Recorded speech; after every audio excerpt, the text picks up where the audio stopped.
Welcome. In front of me is a Lenovo Tab M11, and today I'll show you how you can enable power saving mode on this device.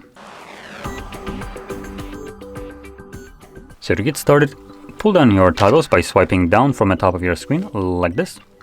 And you do want to swipe down on these toggles once more. This will actually show you the name of each toggle. We're looking for the battery saver right over here. So once you see it, simply tap on it. As you can see, it takes a moment to enable, and our brightness on the device did get dropped down by the power saving mode. There is most likely other things happening in the background which the mode doesn't actually disclose, because why would you have info about a feature that you enabled? So I do want to just kind of give you a heads up. Most power saving modes tend to turn off Wi-Fi and mobile data to preserve battery life, and because of that you might experience that notifications are being delayed in delivery, or just not being delivered to you at all as long as you're not using the device.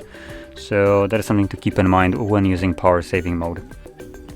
Now anyway, once you're done with it, you can just find the toggle once more, tap on it, and the changes will get reverted.